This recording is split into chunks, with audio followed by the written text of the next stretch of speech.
నమస్కారం. మా Gulf news కి స్వాగతం. ప్రతిరోజు 6 దేశాల తాజా వార్తలు మీకు అందించబడుతున్నాయి.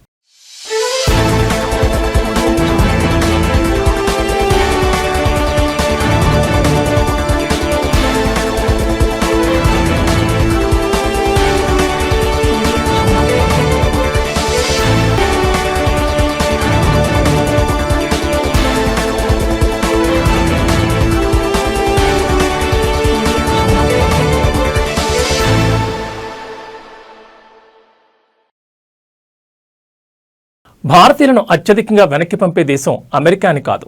వాస్తవ గణాంకాల ప్రకారం గత 5 ఏళ్లలో అత్యధిక బహిష్కరణలు సౌదీ అరేబియా నుంచి జరిగాయి. ఈ వివరాలను కేంద్ర విదేశాంగ మంత్రిత్వ శాఖ పార్లమెంట్లో వెల్లడించింది. 25 సంవత్సరంలో ప్రపంచవ్యాప్తంగా 81 దేశాల నుంచి 24,600 మందికి పైగా భారతీయులు బహిష్కరణకు గురయ్యారు. వీరిలో సౌదీ అరేబియా నుంచి 11,000 మందికి పైగా భారతీయులు తిరస్కరణకు గురైనట్లు సమాచారం.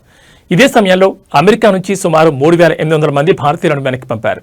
ఈ వివరాలను కేంద్ర విదేశాంగ శాఖ సహాయ మంత్రి కీర్తివర్ధన్ సింగ్ డిసెంబర్ 18న రాజ్యసభలో లిఖితపూర్వకంగా వెల్లడించారు. సౌదీ అరేబియా వంటి గల్ఫ్ దేశాల్లో వీసా గడువు ముగిసిన తర్వాత అక్కడే ఉండడం, సరైన పర్మిట్లు లేకుండా పనిచేయడం, స్థానిక కార్మిక నిబంధనలను ఉల్లంఘించడం, ఇతర సివిల్ లేదా క్రిమినల్ కేసుల్లో చిక్కుకోవడం వంటి కారణాల వల్ల భారతీయులు బహిష్కరణకు గురవుతున్నారు. గల్ఫ్ దేశాలకు వలస వెళ్లే వారి బహుళ సంఖ్య తక్కువ నైపుణ్యం కలిగిన కార్మికులే కావడం, ఏజెంట్ల ద్వారా వెళ్లి కొన్నిసార్లు చిన్న తప్పులు చేయడం వల్ల కూడా బహిష్కరణలు ఎదురవుతున్నాయి. అమెరికాలో పరిస్థితి వేరుగా ఉంది. అక్కడ వీసా స్టేటస్, వర్క్ పర్మిట్, ఇతర పత్రాలను కఠినంగా తనిఖీ చేస్తున్నారు. వీసా గడువు ముగిసిన వారు, అనుమతి లేకుండా పనిచేసిన వారు, నిబంధనలు ఉల్లంఘించిన వారిని గుర్తించి వెనక్కి పంపుతున్నారు. 2025లో అమెరికా నుంచి బహిష్కరణలో గత 5 ఏళ్లలో అత్యధికంగా నమోదైనట్లు గమనార్హం. 2025లో సౌదీ, అమెరికా తర్వాత భారతీయులను ఎక్కువగా బహిష్కరించిన దేశాల్లో Malaysia, United Arab Emirates, Myanmar ఉన్నాయి. విద్యార్థుల బహిష్కరణలో యునైటెడ్ కింగ్డమ్ అత్యధికంగా ఉంది. ఆస్ట్రేలియా, రష్యా, అమెరికా తదితర దేశాలు తర్వాత ఉన్నాయి. భారత ప్రభుత్వం చట్టవిరుద్ధ వలసలను నిరుత్సాహపరచడం, చట్టబద్దమైన ప్రయాణాలను ప్రోత్సహించడం లక్ష్యంగా ఉందని స్పష్టం చేసింది. బహిష్కరణకు గురైన వారి జాతీయతను నిర్ధారించడం, అత్యవసర పరిస్థితుల్లో ఎమర్జెన్సీ సర్టిఫికెట్లు జారీ చేయడంలో విదేశాల్లోని భారత రాయబార కార్యాలయాలు సహాయం అందిస్తున్నాయని ఎంఈఏ తెలిపింది.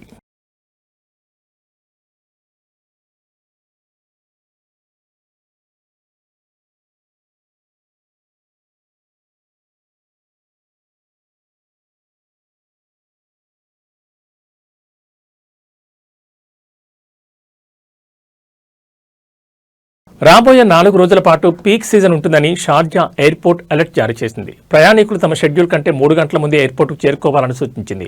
న్యూ ఇయర్ వేడుకల నేపథ్యంలో ప్రయాణికుల రద్దీ అధికంగా ఉంటుందని, ప్రయాణికులు చెక్ ఇన్ సర్వీస్ నుంచి ప్రయోజనం పొందాలని విమానాశ్రయ అధికారులు సూచించారు. రాబోయే రోజుల్లో షార్జా మరియు ఇతర ఎమిరేట్స్లోని విమానాశ్రయాలు అధిక సంఖ్యలో ప్రయాణికుల రద్దీని ఎదుర్కొంటాయని తెలిపారు. దాదాపు 10 మిలియన్లకు పైగా ప్రయాణికులు దుబాయ్ అంతర్జాతీయ విమానాశ్రయం ద్వారా ప్రయాణించే అవకాశం ఉందని, ప్రయాణికులు అందుకు తగ్గట్లు ఏర్పాట్లు చేసుకోవాలని దుబాయ్ అంతర్జాతీయ విమానాశ్రయం కూడా ఒక అడ్వైజరీ జారీ చేసింది.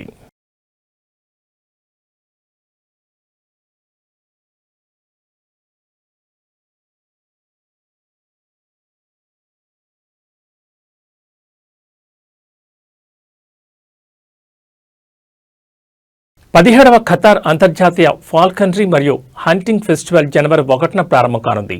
His Excellency Sheikh Jowan bin Hamad Al Thani ఆధ్వర్యంలో జనవరి 24వ తేదీ వరకు కొనసాగుతుంది. ఇది సీ లైన్లోని మర్మీ సబ్కాలో జరుగుతుందని అల్ ఖన్నాస్ అసోసియేషన్ ఛాంపియన్షిప్ల డైరెక్టర్ మరియు మర్మీ ఫెస్టివ్ అధిపతి ముతైబ్ అల్ ఖతానీ వెల్లడించారు. మొదటి పోటీ యువ ఫెర్రిగన్ ఫాల్కన్ల కోసం జరుగుతుందన్నారు. జనవరి 2న హదాద్ అల్ తహాదీ పోటీ కొనసాగుతుందని చెప్పారు. అదే రోజు ఉదయం సెషన్లో 1 నుంచి 5 గ్రూపుల కోసం అల్ తలా పోటీకి సంబంధించిన అర్హత రౌండ్లు ప్రారంభమవుతాయి. ఈ పోటీలో 30 గ్రూపులు పాల్గొంటాయని వెల్లడించారు. మార్మీ ఫెస్టివ్ నిర్వాహక కమిటీ జనవరి 1వ తేదీ రాత్రి 11 గంటల వరకు ఆన్లైన్ రిజిస్ట్రేషన్ కొనసాగుతుందని తెలిపింది.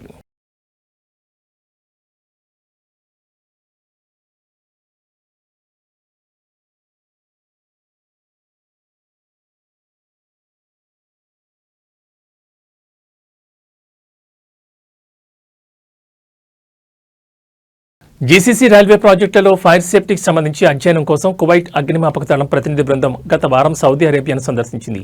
ఈ బృందానికి కువైట్ అగ్నిమాపక దళం civil protection acting deputy chief brigadier Omar Hamad నాయకత్వం వహించారు. ఈ పర్యటన సందర్భంగా ప్రతినిధి బృందం సౌదీ సివిల్ డిఫెన్స్ అధికారులతో సమావేశమయ్యారు.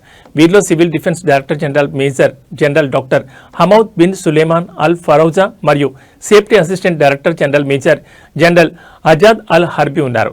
సౌదీ అరేబియా మెట్రో మరియు రైల్వే నెట్వర్క్లోని తాజా ఫైర్ నివారణ మరియు భద్రతా పద్ధతుల నుంచి నేర్చుకోవడం మా సందర్శన ఉద్దేశమని కువైట్ ప్రతినిధి బృందం తెలిపింది. కువైట్ ప్రతినిధి బృందం అనేక మెట్రో స్టేషన్లు మరియు సౌదీ రైల్వే కంపెనీల్లో పర్యటించింది. అత్యాధునిక అగ్నిమాపక నివారణ టెక్నాలజీ, అత్యవసర రెస్పాన్స్ విధానాలు మరియు క్విక్ భద్రతా ప్రోటోకాల్లను సమీక్షించడానికి వారు ప్రాజెక్ట్ మేనేజర్లు మరియు టెక్నాలజీ బృందాలతో సమావేశమయ్యారు. రైల్వే ప్రాజెక్టును 2030 నాటికి పూర్తి చేయాలనే లక్ష్యంతో ముందుకు వెళ్తున్నట్లు తెలిపారు.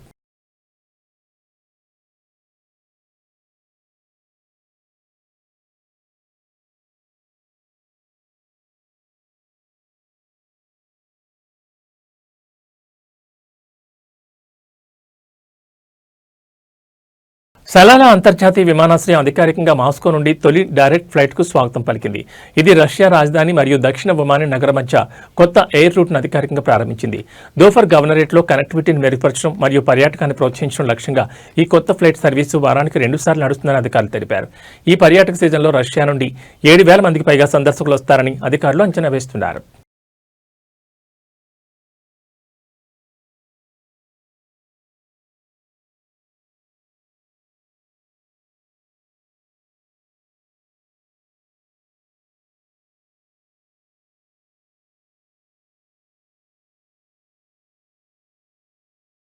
బహ్రెయిన్లో విషాదం చోటు చేసుకుంది.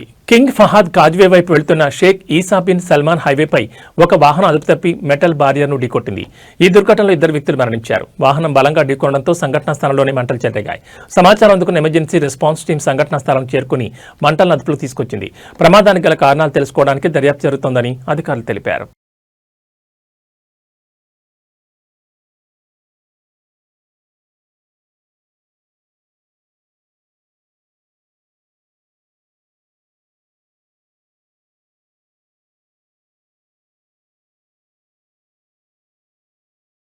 ఇవి మా గల్ఫ్ న్యూస్ విశేషాలు. మరో బులెటిన్లో మళ్ళీ కలుసుకుందాం. నమస్కారం.